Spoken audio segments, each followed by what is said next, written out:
हमारे पास next topic क्या है, revaluation of assets and liabilities. अब revaluation of assets and liabilities हम कब निकालते हैं, अब देखो कि जब काफी ज्यादा टाइम जो है बीत चुका होता है तो जो हमारे ओल्ड पार्टनर्स हैं उनको भी लगता है कि क्या पता हमारी एसेट्स और लायबिलिटीज की जो वैल्यू है या तो वो बढ़ गई होंगी या वो कम हो गई होंगी। ठीक है, अब देखो या फिर नया पार्टनर जब हमारे बिजनेस में एंटर करता है तो उसको भी तो अब मार्केट की जो एग्जैक्ट वैल्यू है वो भी तो पता लगाना होता है कि अब एक्चुअल में इनकी जो असेट्स और लायबिलिटीज की वैल्यू है वो कितनी है। तो इसलिए जो है हम इसके लिए हम क्या बनाते हैं, रिवैल्यूएशन अकाउंट बनाते हैं। उसके अंदर देखते हैं कि एसेट्स की वैल्यू कितनी बढ़ी है कितनी कम हुई है, तो उसकी वजह से कितना प्रॉफिट हुआ है कितना लॉस हुआ है। अगर प्रॉफिट होता है तो वो भी हम उसमें ट्रांसफर कर देते हैं पार्टनर्स के कैपिटल अकाउंट के, ओल्ड पार्टनर्स के, और अगर लॉस होता है तो वो भी हम उनके अकाउंट में ट्रांसफर कर देते हैं। ये बिल्कुल प्रॉफिट एंड लॉस एडजस्टमेंट के अकाउंट के तरीके से ही बनता है। अब आगे देखिए रिवैल्यूएशन अकाउंट कैसे बनाते हैं। इसके अंदर दो साइड होते हैं, एक डेबिट साइड एक क्रेडिट साइड।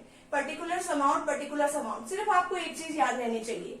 ठीक है, अगर आपको एक चीज याद है तो बिल्कुल आपका रिवैल्यूएशन अकाउंट और जो उसके एंट्रीज है वो बिल्कुल आसान हो जाएगी। अब आपको पता होना चाहिए, सिर्फ एक चीज याद कर लीजिए, अगर हमारी एसेट्स की जो वैल्यू है वो बढ़ती है, ठीक है, अगर उसकी वैल्यू बढ़ रही होती है ज्यादा हो रही होती है उसको हम क्रेडिट साइड में लिखते हैं by increase in the value of assets. जितने से बढ़ रही है, ठीक है, जितनी अमाउंट से उसकी वैल्यू बढ़ रही है, मान लो पहले 50,000 की इसकी वैल्यू थी, अब 60,000 की होगी, 10,000 से बढ़ गई ना, तो वो 10,000 रुपए हम यहाँ पे लिख देंगे। क्रेडिट साइड में जो असेट्स की बढ़ी हुई वैल्यू होती है उसको हम यहाँ पे लिखते हैं। बिल्कुल इसका अपोजिट हम कहाँ पे लिखते हैं, इसके डेबिट साइड में। यहाँ पे इसकी वैल्यू अगर बढ़ रही है तो क्रेडिट में लिखते हैं, अगर कम हो रही है तो यहाँ पे डेबिट में लिखेंगे। और क्रेडिट का बिल्कुल जो इसका लायबिलिटीज है वो बिल्कुल इसके अपोजिट है। ठीक है, अब अगर यहाँ पे एसेट्स की बढ़ी हुई वैल्यू अगर हम यहाँ पे लिखते हैं ना क्रेडिट साइड में, ठीक है, लेकिन जो लायबिलिटीज है अगर उनकी वैल्यू बढ़ रही होगी तो वो हम कहाँ पे लिखेंगे, डेबिट में, और अगर कम हो रही होगी तो कहाँ पे लिखेंगे, क्रेडिट में। ठीक है, सिर्फ इतनी सी बात है। अब देखो कि अनरिकॉर्डेड असेट्स है, अनरिकॉर्डेड असेट्स यानी कि पहले रिकॉर्ड नहीं थी अब रिकॉर्ड कर रहे हैं, यानी कि वैल्यू बढ़ी ही है, तो ये बिल्कुल इसी का ही सेम लॉजिक है। अगर अनरिकॉर्डेड असेट्स है तो उसके क्रेडिट साइड में लिखेंगे, अगर अनरिकॉर्डेड लायबिलिटीज है तो हम कहाँ लिख देंगे, इसके डेबिट साइड में। ठीक है, अगर हमारे क्रेडिट साइड का टोटल जो है डेबिट साइड के टोटल से ज्यादा आ जाता है, अब मान लो इसका टोटल आया 3,000, ठीक है, और इसका टोटल आया इन सभी का मिला के 2,000, तो क्रेडिट का टोटल हमारे डेबिट के टोटल से ज्यादा है ना, तो हम क्या करेंगे, हमें क्या होगा, प्रॉफिट होगा। तो कितने का प्रॉफिट हुआ, हमें 1,000 का, तो वो प्रॉफिट जो है रिवैल्यूएशन का ट्रांसफर कर देंगे जो भी हमारे ओल्ड पार्टनर्स है उसमें। ठीक है, कौन सी रेशो में, ओल्ड प्रॉफिट शेयरिंग रेशो में, उसको हम ट्रांसफर कर देंगे। अब बात आती है कि अगर जर्नल एंट्रीज करनी हो तो कैसे करते हैं। रिवैल्यूएशन अकाउंट उन एंट्रीज की वजह से डेबिट होता है जो इसके डेबिट में पड़ी होती है। अब इसके डेबिट में क्या है, ये असेट्स हैं, क्या है, डिक्रीज हो रही है जिसकी वैल्यू। ठीक है, तो रिवैल्यूएशन अकाउंट को आप डेबिट करते रहिए, revaluation account debit to assets account, ठीक है, revaluation account debit to liabilities account. आगे क्या है, बस सिर्फ आप इतना सा लिख लीजिए, revaluation account debit to assets account. अब यहाँ पे लिख तो दिया असेट्स, लेकिन यहाँ पे इसका रीजन लिख दो, इंक्रीज हो रही है डिक्रीज, डेबिट में ये क्या हो रही है, डिक्रीज हो रही है, और लायबिलिटीज क्या हो रही है, इंक्रीज। अब जितनी भी एंट्रीज इसकी क्रेडिट साइड में उसकी वजह से हमारा रिवैल्यूएशन अकाउंट क्या होगा, क्रेडिट होगा। ठीक है, तो डेबिट किसको करेंगे, तो जो हमारी एंट्री पड़ी है assets account debit to revaluation account, यहाँ पे लिख देंगे increase in the value of, जो है हम यहाँ पे लिख देंगे increase in the value of assets. ठीक है, असेट्स को हमने यहाँ पे लिख दिया। आगे क्या है, अब हम लिखेंगे liabilities account debit to revaluation account, ये क्या हो रही है, decrease in the value of liabilities. अब आगे क्या है, ये हमें प्रॉफिट हो रहा था यहाँ पे, तो प्रॉफिट हो रहा था डेबिट साइड में है, तो डेबिट साइड में है तो उसकी वजह से रिवैल्यूएशन अकाउंट भी क्या होगा, डेबिट। और अब आगे बात आती है क्रेडिट किसको करें, ओल्ड पार्टनर्स के कैपिटल अकाउंट को, क्योंकि जो हम ट्रांसफर किसको कर रहे हैं, ओल्ड पार्टनर्स के कैपिटल अकाउंट में, तो हम इसको यहाँ पे जो है ट्रांसफर कर देंगे। अगर लॉस होता है तो हम रिवैल्यूएशन अकाउंट, उसकी वजह से क्या होगा, क्रेडिट, ओल्ड पार्टनर्स का कैपिटल अकाउंट डेबिट हो जाएगा और रिवैल्यूएशन अकाउंट क्या हो जाएगा, क्रेडिट। तो यहाँ पे लिख देंगे लॉस और रिवैल्यूएशन। तो ये तो है इसका एक फॉर्मेट की किस तरीके से रिवैल्यूएशन अकाउंट बनता है। अभी हम इसके एक प्रैक्टिकल क्वेश्चन के साथ इसको डिस्कस कर लेते हैं। रिवैल्यूएशन अकाउंट का एक प्रैक्टिकल क्वेश्चन है, ठीक है, लॉन्ग क्वेश्चंस में आता है ये आपका 8 नंबर में। अब इसमें क्या इन्फॉर्मेशन दे रखी है, the following was balance sheet was Anurag and Bhavna who were sharing their profit and loss in the ratio of 2:1। ठीक है, यहाँ पे 2/3 and 1/3 का मतलब क्या है, 2:1, ये इनकी ऑल प्रॉफिट शेयरिंग रेशो है। अब आगे क्या है, ये बैलेंस शीट दे रखी है, क्रेडिटर्स 65,900 की, कैपिटल्स जो है अनुराग और भावना की 30,000 और 20,000 है।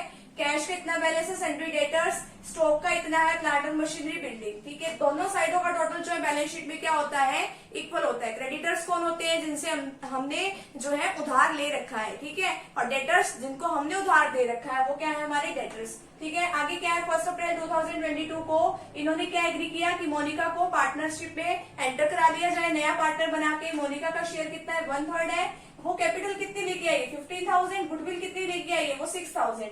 आगे इंफॉर्मेशन दे रखी है, जो गुडविल की जो अमाउंट है वो ऑल पार्टनर जो है वो निकलवा भी लेते हैं।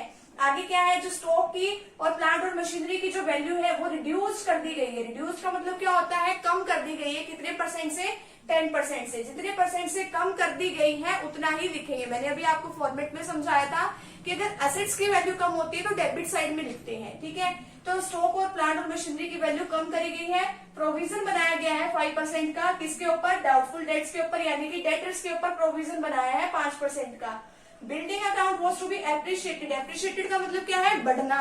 अब कितने परसेंट से बढ़ी है, वो 20% से। बिल्डिंग कितने की है, 50,000 की। एसेट्स है, अगर एसेट्स बढ़ती है तो कहाँ लिखते हैं इसको, क्रेडिट साइड में। आगे क्या है, investment ₹1,400 not mention in balance sheet. वो बैलेंस शीट में जिसको मेंशन किया ही नहीं था, अब उसको करना है। ये क्या है, हमारी असेट्स होती है इन्वेस्टमेंट। अगर हमारी अनरिकॉर्डेड असेट्स है तो हमें उसको रिकॉर्ड करना है। कहाँ करेंगे, हमारी असेट्स बढ़ेंगी ना, उसको क्रेडिट साइड में हम लिख देंगे। अब रिवैल्यूएशन अकाउंट में देखिए, सबसे पहले क्या एंट्री करनी है हमने, stock and plant and machinery. Stock कहाँ पे हमारा, ये रहा। ठीक है, 20,000 का स्टॉक है, कम किया गया है कितने परसेंट से, 10% से। अगर हम 20,000 का 10% निकालते हैं तो कितना आएगा हमारे पास, 2,000 आएगा। तो हम यहाँ पे लिख देंगे क्योंकि हमारी एसेट्स की वैल्यू कम हो रही है। प्लांट और मशीनरी की जो वैल्यू है वो भी कम हो रही है। प्लांट और मशीनरी की वैल्यू 10% से कम हो रही है, तो 3,500 यहाँ पे आ जाएगा। आगे क्या है, प्रोविजन बनाना है 5%। किसके ऊपर बनाना है, डाउटफुल डेट्स के ऊपर।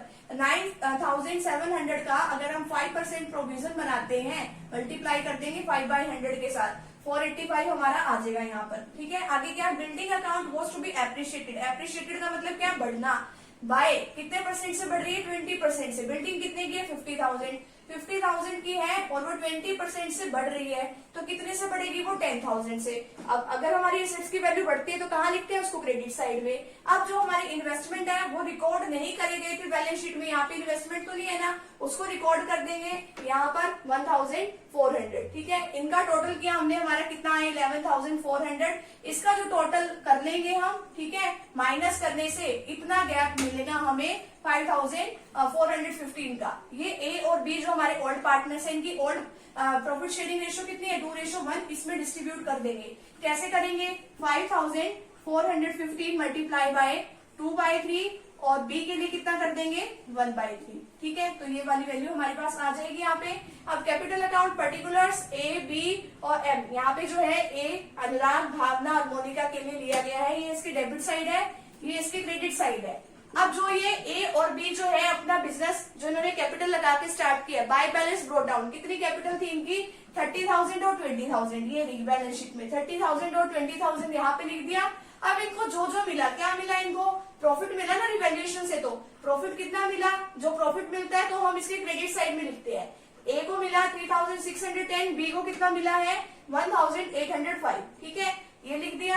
अब जो हमारे बिजनेस में और क्या चीज आई है, कैश आई है। किससे आई है, मोनिका से आई है। कितनी आई है, 15,000 हमारे बिजनेस में कैपिटल आई है, यहाँ पे लिख दिया। अब हमारे पार्टनर्स को क्या मिल रही है, गुडविल मिल रही है। गुडविल मिल रही है, कितने की गुडविल लेके आई है, वो 6,000 की। अब 6,000 जो है वो हमें डिवाइड करनी है सेक्रीफाइस रेशो में। अगर हमारे क्वेश्चन के अंदर ओल्ड रेशो दे रखी है और नए पार्टनर का सिर्फ शेयर दे रखा है, तो जो इनकी ओल्ड प्रॉफिट शेयरिंग रेशो होती है वही इनकी सेक्रीफाइस रेशो होती है, 2:1। 6,000 मल्टीप्लाई बाय 2/3 कर देंगे, 4,000 आ जाएगा। और यहाँ पे 1/3 कर देंगे 6,000 का, तो 2,000 आ जाएगा। इसका टोटल कर लेंगे हम। ठीक है, अब आगे देखो, यहाँ पे इंफॉर्मेशन थी कि जो अमाउंट है गुडविल की वो विड्रॉ कर ली गई है, निकाल ली है।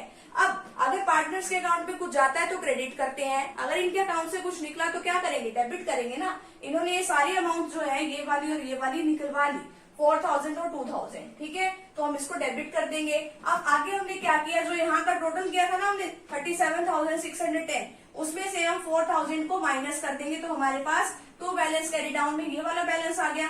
23,805 में से 2,000 को माइनस करेंगे 21,805 आ गया। यहाँ पे हमारा यही वाला बैलेंस जो है इधर कैरी डाउन आ जाएगा यहाँ पे। तो यहाँ तक का आप स्क्रीनशॉट लीजिए। अभी हम इसकी जो न्यू बैलेंस शीट बनी है उसको भी बना के हमारा रिवैल्यूएशन का टॉपिक जो है यहीं पे कंप्लीट हो जाएगा। यहाँ तक का आप फटाफट से स्क्रीनशॉट ले लीजिए। अब आगे जो हमें इसकी बैलेंस शीट बनानी है वो हम कैसे बनाएंगे, लाइबिलिटीज और असेट्स होती है ना हमारे पास। इसमें लाइबिलिटीज में तो क्या है, क्रेडिटर्स है, इसके अंदर तो कोई एडजस्टमेंट थी ही नहीं, तो ये तो एज इट इज लिख देंगे 65,900। आगे क्या है, कैपिटल। अब कैपिटल ये तो पुरानी थी, अब ये तो टू बैलेंस कैरी डाउन जो हमने इसके पार्टनर्स के कैपिटल अकाउंट में किया, जो बैलेंस आया था हमारा ये वाला 33,610, 21,805 और 15,000, ये वाला बैलेंस हम तीनों का यहाँ पे लिख लेंगे। बस और तो कुछ है ही नहीं, हमारा इनका टोटल कर दिया हमने। आगे क्या हमारे पास कैश है, कैश का बैलेंस यहाँ 1200 है। अब यहाँ पे 16,200 कैसे आ गया, अब यहाँ वाला तो जो 1200 है वो तो हमने एज इट इज लिख लिया। जो नया पार्टनर जो कैपिटल लेके आया था 15,000 की, ठीक है, और 6,000 की वो क्या लेके आए थे, वो गुडविल लेके आए थे। ऐड कर दिए 22,200 आ गया हमारे पास यहाँ पे। लेकिन यहाँ तो 16,200 है, यहाँ पे 6,000 किस बात के माइनस करे हैं, जो वो नया पार्टनर कैपिटल लेके आया था वो ओल्ड पार्टनर्स ने क्या कर ली, विड्रॉ कर ली, निकलवा लिए, तो इसलिए 6,000 माइनस कर दिया। तो हमारे पास बैलेंस के आगे 16,200, ठीक है। तो यहाँ पे हमने ये लिख दिया। आगे क्या है, डेटर्स। डेटर्स है 9,700 के। डेटर्स के ऊपर हमने प्रोविजन बनाया था। प्रोविजन बनाया, कितने का बनाया, 485 का माइनस कर देंगे तो हमारे पास वैल्यू आ जाएगी 9,215। आगे क्या हमारे पास, स्टॉक। अब स्टॉक की वैल्यू 20,000 है, यहाँ 18,000 कैसे है, डेबिट में जो आइटम्स होती है यानी कि उसकी वैल्यू कम हो गई है। कितने से कम हो गई, 2,000 से। पहले कितने की थी 20,000 माइनस 2,000, कितना आ गया हमारे पास 18,000। आगे क्या है, plant and machinery. Plant and machinery हमारे पास 35,000 की थी, 3,500 का बैलेंस कम हो गया तो कितने की रहेगी, 31,500 की। अब देखो यहाँ पे इन्वेस्टमेंट कहाँ से आ गई, यहाँ तो थे ही नहीं। एडजस्टमेंट में हमने पढ़ा था ना कि इन्वेस्टमेंट की वैल्यू रिकॉर्ड नहीं करी, हम करना भूल गए। तो ये जो है क्रेडिट साइड में जिसकी आइटम है यहाँ पे लिख लिया हमने इन्वेस्टमेंट 1,400 की। आगे बिल्डिंग। बिल्डिंग 50,000 की है, वो हमारी 20% से बड़ी थी 10,000 से यानी कि, ठीक है। तो 50,000 में 10,000 को ऐड कर लेंगे, 60,000 हमारे पास आ जाएगा।